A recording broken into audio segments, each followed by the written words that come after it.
Un Noël inattendu. Un Noël inattendu, c'est notre thématique pour tout ce temps de l'Avent qui, comme nous l'avons dit, nous le répétons, commence en ce dimanche. Et c'est vrai qu'on va, tout au long de ce mois de décembre, cheminer au gré des textes du premier Noël pour découvrir l'histoire d'un Dieu qui a bouleversé véritablement l'histoire de l'humanité d'une manière inattendue. Oui, parce que je ne sais pas ce que vous pensez, mais à Noël, il n'y a vraiment rien de logique. Rien de logique et finalement, rien n'est vraiment si évident à Noël aussi. Une naissance inattendue. C'est ce que nous allons réfléchir, c'est ce à quoi nous allons nous atteler aujourd'hui, découvrir en quoi cette naissance de Jésus est complètement inattendue. Et je vous invite à lire avec moi le texte de Luc 1, les versets 26 à 39. Le 6e mois, Dieu envoya l'ange Gabriel dans une ville de Galilée. Nazareth, c'est une jeune fille dont le fiancé s'appelait Joseph. Celui-ci était un descendant du roi David. Et le nom de la jeune fille était Marie. L'ange entra chez elle et lui dit « Réjouis-toi, le Seigneur t'a accordé une grande faveur et il est avec toi. » Marie fut troublée par ces mots, elle se demandait ce que signifiait cette salutation. Et l'ange lui dit alors, « N'aie pas peur, Marie, car tu as la faveur de Dieu. Bientôt, tu seras enceinte et tu mettras au monde un fils que tu appelleras du nom de Jésus. Il sera grand et on l'appellera le Fils du Dieu Très-Haut. Le Seigneur Dieu fera de lui un roi comme le fut David, son ancêtre, et il régnera pour toujours sur le peuple d'Israël. Son règne n'aura pas de fin. » Marie dit à l'ange, « Comment cela sera-t-il possible ? Je suis vierge. » L'ange lui répondit, « L'Esprit Saint viendra sur toi et la puissance du Dieu Très-Haut te couvrira comme d'une ombre. C'est pourquoi l'enfant qui va naître sera saint. On l'appellera Fils de Dieu. Élisabeth, ta parente, attend elle-même un fils malgré son âge. Elle qu'on disait stérile en est maintenant à son 6e mois, car rien n'est impossible à Dieu. » Alors Marie dit, « Je suis la servante du Seigneur, que tout se passe pour moi selon ta parole. » Et l'ange la quitta. C'est un texte, je crois, très important. Et comme tous les textes très importants de la Bible, on a tendance à penser que tout va de soi. On a tendance à penser que tout était facile finalement pour les protagonistes de cette histoire. Sérieusement, ce matin, question. Est-ce que vous pensez que c'était facile pour Marie ? On n'ose pas répondre là. Certains font... L'annonciation, ce moment où l'ange Gabriel vient annoncer à Marie cette grande nouvelle, est un choc pour elle. Et ce, pour des raisons sociales et théologiques aussi. Vous savez, Marie, à l'époque, elle a probablement 14 ans et elle est pauvre. Comment on le sait qu'elle est pauvre ? Simplement parce que si on repense à l'épisode où Joseph et Marie vont présenter une offrande au temple pour la circoncision de Jésus, ils donnent en sacrifice ce que les plus pauvres donnaient. Le sacrifice, il était proportionnel à ce qu'on avait. Et Joseph et Marie ne peuvent donner que 2 pigeons. C'est la plus basse offrande qu'on peut avoir. Marie fait partie du petit peuple. De plus, elle connaîtra aussi le déshonneur lorsqu'on apprendra sa grossesse. C'est pour ça qu'en pensant à tout ça, ces versets m'ont toujours, interpellé et quand même bouleversé un petit peu. Parce qu'une simple jeune fille, exposée au déshonneur, enceinte et célibataire, est aujourd'hui l'un des êtres humains les plus connus de l'histoire du monde.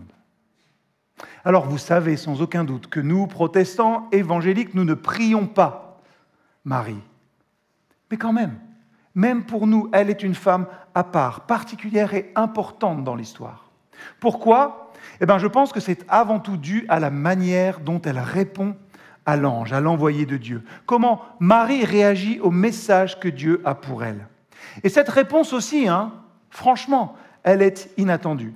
Alors je vais m'arrêter un instant ce matin sur 4 aspects. 4 aspects de sa réponse. Parce que peu importe où vous en êtes avec Dieu, en recherche peut-être, ou pas du tout chrétien, ou chrétien, sa réponse à Marie, elle peut nous aiguiller sur le chemin d'une décision prise avec sagesse. Dans notre vie, globalement, mais dans notre vie de foi aussi.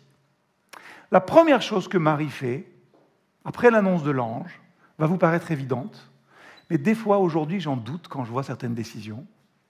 La première chose que Marie fait, c'est qu'elle réfléchit. La première réaction de Marie consiste à réfléchir. Elle fait appel à la raison. Et j'aimerais redire encore une fois que ne laissez pas votre cerveau à la porte de l'église, de n'importe quelle église, de la nôtre, mais de toutes les autres aussi. Ne laissez pas votre cerveau hors de l'église. Ne le considérez pas comme quelque chose d'accessoire dans votre vie spirituelle. Pas que le cœur, hein, bien sûr que ça compte. Il y a aussi la tête un petit peu. Parce que Marie, en tout cas, elle ne le fait pas. Tout de suite après l'apparition de l'ange, qu'est-ce qui nous est dit ? Troublée par cette parole, Marie se demandait ce que pouvait signifier une telle salutation. Le verbe se demander dans la version originale, dans le grec, c'est dialogizomai. Désolé. J'en fais pas beaucoup, mais quelquefois j'en fais. Pourquoi je le fais ici ? Parce que ce verbe, il signifie qu'on utilise la logique, que l'on raisonne avec intensité. Marie cherche à comprendre comment est-ce que tout ça, là, ça peut être vrai.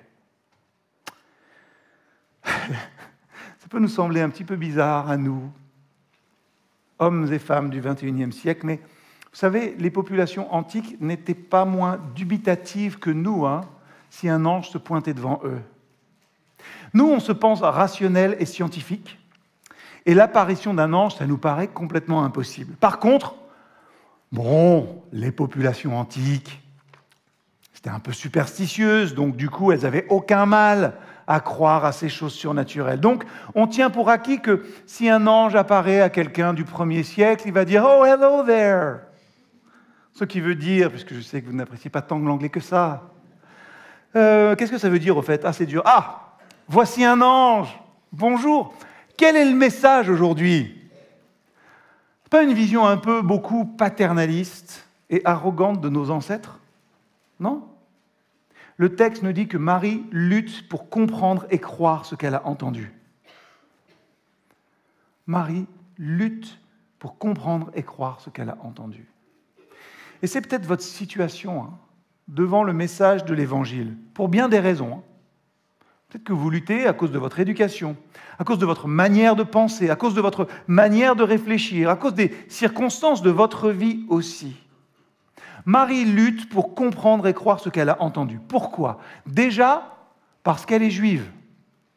Elle fait partie du peuple élu.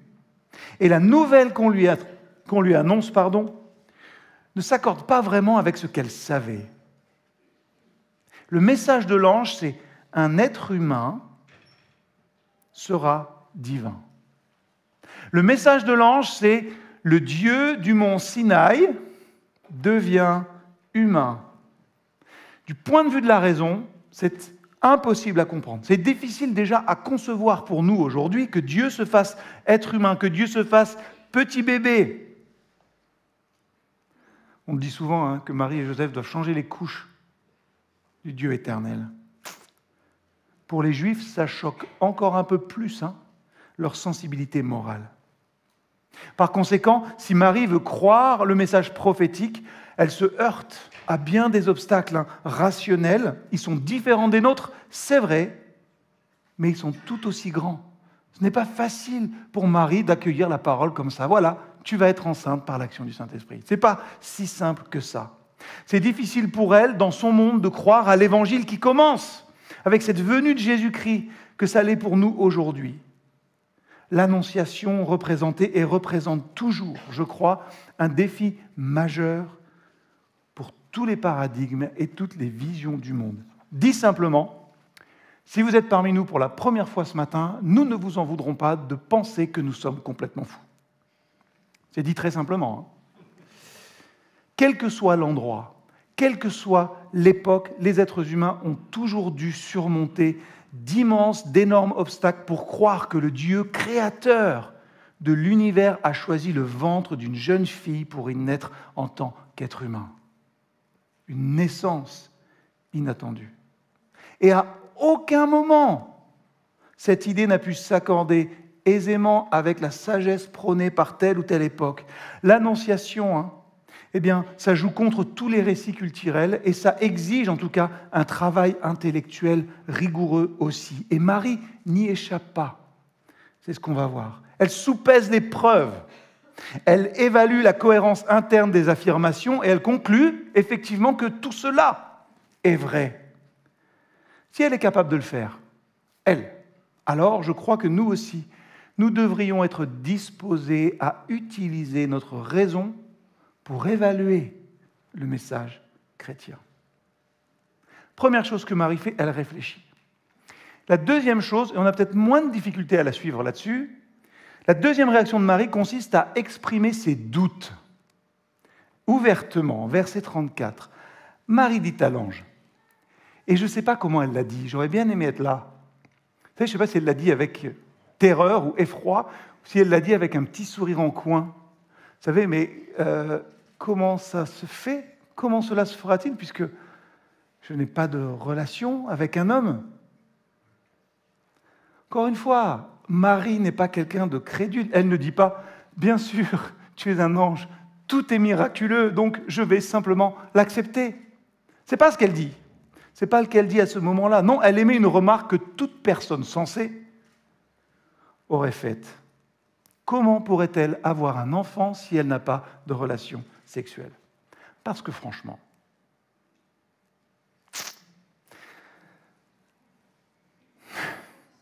si une jeune fille de 14 ans, c'est l'âge que devait avoir Marie à l'époque, c'est l'âge de ma fille, venez vous raconter ça, vous vous poseriez des questions. Non, franchement,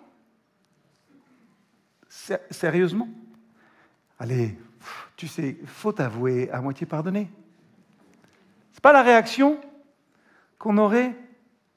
Marie sait bien que, 1, c'est impossible, et 2, que les gens ne vont certainement pas la croire, et son fiancé, encore moins. Alors elle exprime ouvertement ses doutes à un ange. Elle désire être honnête au sujet de ses incertitudes et de ses questions. Et c'est là qu'il me paraît important de faire cette remarque sur cette question du doute. Parce que peut-être que ça vous arrive de douter un petit peu. Et je dirais qu'il existe 2 sortes de doutes, les doutes malhonnêtes et les doutes honnêtes. Les doutes malhonnêtes, vous savez, ils sont marqués à la fois par l'orgueil et par la lâcheté.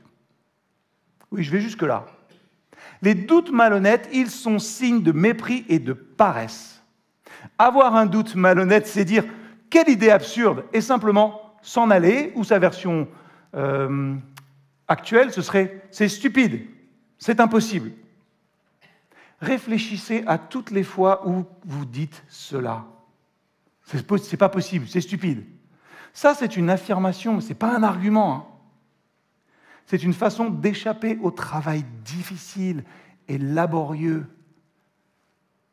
qu'est la réflexion. Et par comparaison, les doutes honnêtes sont empreints d'humilité parce qu'ils vous emmènent à poser des questions. Et pas simplement à ériger un mur et à dire « ça, ce n'est pas possible ». Poser une vraie question vous rend quelque peu vulnérable, vous savez. Marie demande en réalité des renseignements. Et ça laisse la porte ouverte à une réponse susceptible de modifier son point de vue. Ainsi, les doutes honnêtes sont ouverts à la croyance. Je pense qu'on devrait y penser dans notre vie de foi. Et peut-être regarder un peu quel est mon doute malhonnête, quel est mon doute honnête. Si vous recherchez vraiment des renseignements, je vais vous dire quelque chose qui va peut-être vous effrayer. Si vous recherchez vraiment des renseignements, si vous cherchez vraiment des arguments solides en ce qui concerne la foi, vous pourriez bien en trouver. Et voilà ce que je trouve merveilleux. Si Marie n'avait pas exprimé de doute, l'ange n'aurait pas fait une des déclarations les plus importantes de toute la Bible, que vous répétez souvent. Rien n'est impossible à Dieu. C'est notre verset 37. Vous vous rendez compte? On peut lui être reconnaissant, et reconnaissante à Marie. Si elle n'avait pas exprimé son doute, cette parole qui nous réconforte, cette parole qui nous guide bien souvent, qui a été d'un grand secours pour des tas de gens, des milliers de gens depuis des générations, nous ne l'aurions pas eu. Pourquoi est-ce que nous avons obtenu cette révélation supplémentaire? Simplement parce que Marie a douté et elle a posé une question. Donc plus nous sommes prêts à exposer et à prononcer nos doutes de façon honnête et humble, plus on se pose des questions honnêtement, plus nous, et peut-être notre entourage, et plus nous aussi en communauté, nous recevrons des réponses. Je suis sûr que vous avez bien des raisons de ne pas vous poser de questions, mais ne craignez pas de formuler vos doutes et vos questions honnêtement. Auprès de Dieu. Allez, on va le dire aussi, auprès de vos pasteurs, pourquoi pas? Marie réfléchit. Marie doute, pose des questions. Et sa troisième réaction consiste à céder complètement. Oui, ça doit bien arriver un jour ou l'autre. Après avoir entendu « rien n'est impossible à Dieu », elle prend sa décision. En fait, « rien n'est impossible à Dieu » est un bon argument. L'ange, en gros, il vient à Marie et puis il lui pose cette question que peut-être vous avez reçue ou que vous recevez ces derniers temps. « Crois-tu en Dieu, Marie ?» Ou on pourrait poser la question, « Crois-tu en Dieu, Jérémie ?» Ma réponse est peut-être la vôtre. Ben oui. Eh bien, s'il y a un Dieu qui a créé le monde, qui a libéré ton peuple, s'adresse à Marie, l'a protégé pendant des siècles, pourquoi ne pourrait-il pas agir maintenant?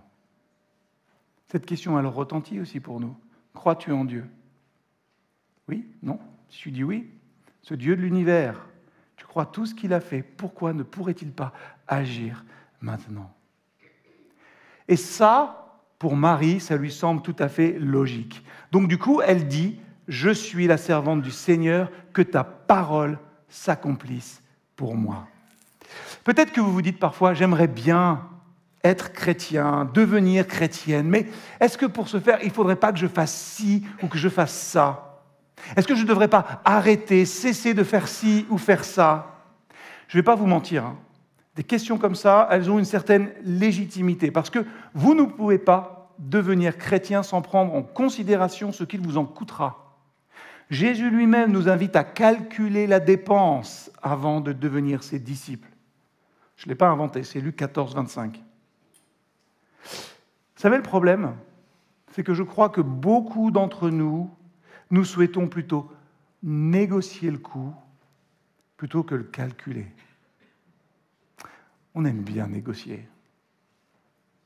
On est prêt à renoncer à certaines choses, mais pas au droit de choisir ce à quoi nous renonçons.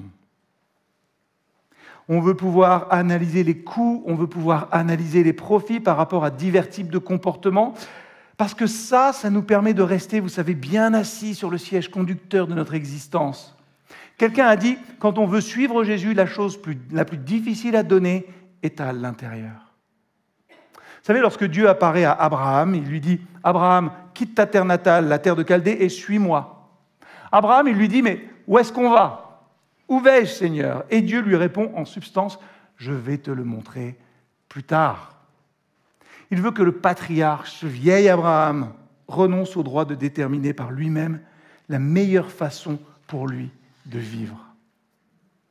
Et je crois que d'une certaine façon, nous devons reprendre les propos de Marie lorsque nous donnons notre vie à Jésus-Christ. Notre cœur doit délivrer à peu près ce message-là. Je ne sais pas du tout ce que tu vas me demander, Seigneur, mais j'obéirai. J'obéirai à ce que tu dis dans ta parole, que ça me plaise ou non, et j'accepterai avec patience tout ce que tu enverras dans ma vie, que je le comprenne ou non. La réalité de la vie chrétienne, elle est là. Moi, j'ai souvent dit que la vie chrétienne, c'est une aventure, et c'est vrai. Nous ne pouvons pas tout simplement exiger de savoir à l'avance tout ce qui va arriver, tout ce que Dieu nous demandera. Marie ne pouvait certainement pas savoir tout ce qui lui en coûterait. d'accepter, de porter le Fils de Dieu. Même si elle devait en avoir une petite idée quand même. C'est la même chose pour Joseph. C'est intéressant, vous pourrez le faire chez vous aussi, de comparer le premier chapitre de Luc, qui présente l'Annonciation dans la perspective de Marie, avec le premier chapitre de Matthieu, qui présente la perspective de Joseph. Voilà, il s'affiche derrière, vous pouvez le lire aussi. Quand Joseph apprend que sa fiancée est enceinte, qu'est-ce qu'il fait? Comme il sait qu'il n'est pas le père, il décide de rompre leurs fiançailles. Et puis, un ange lui apparaît et lui transmet le message de Dieu à son attention. Tu dois quand même épouser Marie. Et Joseph, il sait que s'il l'épouse, tous les habitants de son village, dans une société, ne l'oublions pas, fondée sur la honte et l'honneur, se douteront qu'un enfant a été conçu en dehors des liens du mariage. Ils savent lire un calendrier. Et de fait, la plupart des amis de Marie pourront aussi constater qu'elle est enceinte avant le mariage. Tôt ou tard, tout le monde présumera qu'ils ont eu des relations sexuelles avant le mariage ou qu'elle lui a été infidèle. Dans un cas comme dans l'autre, il s'agit d'une violation des normes morales et sociales de cette culture. Ce sera toujours des citoyens de seconde zone. Eux-mêmes, puis leurs enfants seront rejetés par certains et toujours suspects aux yeux des autres. Donc, qu'est-ce que ça signifiait pour Marie et Joseph d'accepter la parole du Seigneur, de dire « Nous acceptons l'appel à recevoir cet enfant ». Nous accepterons tout ce que cela suppose? Que leur a-t-il coûté d'accepter littéralement Dieu avec nous, Emmanuel? Que faut-il pour chacun et chacune d'entre nous pour être avec Dieu? Et la réponse se trouve dans le texte. Il faut du courage. Il faut du courage. Il faut accepter d'être disponible pour accomplir la volonté de Dieu, quoi qu'il en coûte. Et sa volonté, c'est de l'aimer. Lui, Christ, en premier, et tous les autres. Dur, mais comme le montre tout ce temps de Noël, il nous a aimés le premier. En disant à Joseph, épouse-la, l'ange lui dit, si Jésus vient dans ta vie, tu seras rejeté. Tu devras dire adieu à ton excellente réputation. Et qu'a fait Joseph? Il l'a épousée. Et à n'en pas douter, certains de ses amis se seront sans doute exclamés, mais pourquoi tu l'as épousée? Ou bien c'est ton œuvre, ou bien elle a été infidèle. Vous imaginez Joseph leur expliquer la vérité? Attendez, je peux vous expliquer. Elle est tombée enceinte par l'action du Saint-Esprit. Ce sont des anges qui nous ont mis au courant. Vous pensez que la vérité, c'est quelque chose que ses amis pourront comprendre? Pas facile, hein? Par conséquent, il sait, Joseph, qu'ils penseront sans doute du mal de lui. Et il y a des endroits dans le monde aujourd'hui, et quand je dis le monde, ça va de votre voisin, peut-être mettre de votre voisin sur la chaise, là, jusqu'à dans des pays très lointains, où vous vous retrouverez dans la même situation que Joseph et Marie. En France même, la foi chrétienne est tout aussi incroyable et invraisemblable. Noël, c'est inattendu et c'est aussi quand même incroyable et invraisemblable. Si vous parlez ouvertement de votre foi chrétienne dans votre cercle professionnel, parfois même dans votre famille, dans vos relations sociales, beaucoup ne comprendront pas. Et le truc compliqué, c'est que vous ne serez même pas en mesure de leur faire comprendre pourquoi vous croyez ce que vous croyez. Du coup, votre réputation pourrait en pâtir. Non mais je ne sais pas si on va s'amuser si on sort avec ces gens-là, ils sont chrétiens. Ça vous arrive jamais ça? Pourquoi, d'après vous, Jésus-Christ est-il venu dans le monde par l'intermédiaire d'une adolescente célibataire dans une société patriarcale fondée sur l'honte et l'honneur? Dieu n'était pas obligé de procéder ainsi. Et moi je pense que Dieu fait ça parce que c'est sa manière de dire « Je ne fais pas les choses comme tout le monde s'y attend, mais d'une manière complètement opposée. Je viens renverser toutes les valeurs de ce monde. Ma puissance, elle s'accomplit dans la faiblesse. Mon prince est sauveur, il va venir non pas dans un berceau, mais dans la mangeoire d'une étable. Il ne me naîtra pas de gens puissants et célèbres, mais de personnes simples et méprisées. » Tout ça fait partie du plan. Des fois, on questionne. Hein. On pourrait dire, Seigneur, tu pourrais avoir un meilleur plan que ça. Être plus direct. Révèle-toi à tout le monde. Si tu pouvais te révéler à ma famille directement, ce serait tellement plus simple. Tout cela fait partie du plan. Jésus va obtenir le salut au moyen de la faiblesse, de la souffrance et de la mort sur la croix. Il va gagner de l'influence et de la puissance au moyen d'un service qui est porteur de sacrifice. Et si vous l'accueillez dans votre vie, vous serez traité de la même façon. Mais c'est ainsi que le salut fonctionne. La souffrance mène à la gloire et la mort mène à la résurrection. Donc, ne craignez rien. Accueillez Christ dans votre vie et il sera votre honneur, peu importe ce que le monde pense. La foi chrétienne, ça va jusque-là. Si vous voulez suivre Jésus pleinement, si vous voulez être son disciple ou sa disciple, il faut abandonner les « je vais obéir si ». Je vais faire cela si. Ça revient à dire « tu es mon consultant, Seigneur ». Mais tu n'es certainement pas mon guide et certainement pas mon Seigneur. Je serais heureux de recevoir certaines de tes recommandations. Je pourrais même en suivre quelques-unes. Ce n'est pas souvent comme ça qu'on réagit, mais moi le premier. Hein. Marie et Joseph étaient disposés à faire pour Jésus ce que Jésus allait faire pour eux. Se sacrifier. On n'a pas tout écrit de la vie de Jésus, on n'a pas tout écrit de la vie de Marie et Joseph.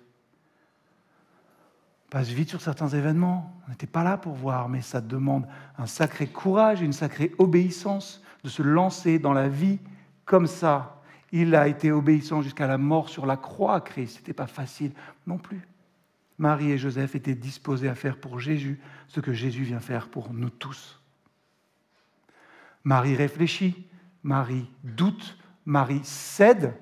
Et la dernière chose, la quatrième réaction de Marie qui peut nous enseigner consiste dans son déplacement chez Élisabeth. C'est la dernière partie de notre texte. Élisabeth qui lui parle sous la puissance du Saint-Esprit. Et cette rencontre, je crois, là, cette rencontre avec sa cousine, elle doit grandement l'aider. Elle l'encourage et elle l'aide certainement, peut-être à envisager sa situation à elle sous un autre jour. Ça nous dit quoi ?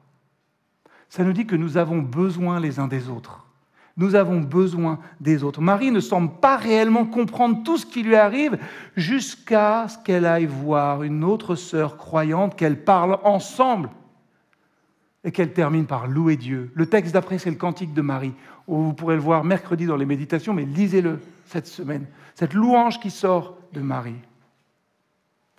Alors, comme elle, nous avons, si nous voulons suivre la volonté de Dieu, lui obéir pleinement, ou prendre une décision même, nous avons à réfléchir intensément, à douter ouvertement, pour enfin céder complètement.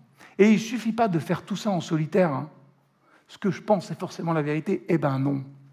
Excusez-moi, et moi le premier. J'ai besoin de l'éclairage des autres. J'ai besoin d'amis et de frères, de sœurs sur qui je peux compter. Vous savez, parfois, on ne veut pas que les autres soient au courant de nos luttes spirituelles. Hein, tant qu'on ne les a pas surmontées. Une fois qu'on les a surmontées, alors là, on est heureux. Tu sais, moi, je suis passé par là et j'en suis sorti. Guerrier, vaillant. Mais quand on traverse, on n'ose pas forcément le faire. Hein. On aime en parler au passé. Pourtant, je crois qu'en fin de compte, nous n'arriverons jamais à surmonter nos problèmes. Perso, et la communauté, ça peut être bien plus large que notre groupe, hein, n'arriveront pas sans une communauté. Marie n'était personne. Marie n'était personne. Et elle est devenue quelqu'un simplement parce que lorsque Dieu est venu à elle, elle a réagi de la manière la plus humble qui soit. Elle s'est servie de sa raison, elle a douté, elle a cédé et elle a établi des liens avec d'autres personnes. Et ça, tout ça, je pense que ce n'est pas très compliqué. Et nous aussi, nous pouvons le faire. Sa rencontre avec Élisabeth l'encourage certainement et l'aide à envisager sa situation sous un nouveau jour. Et c'est ce que j'aimerais faire maintenant avec vous. On ne fait pas souvent des grands appels à la sortie d'une prédication, mais je vais en faire un ce matin. On va prendre un moment de silence et vous allez pouvoir évaluer un petit peu votre situation. Peut-être la voir sous un nouveau jour.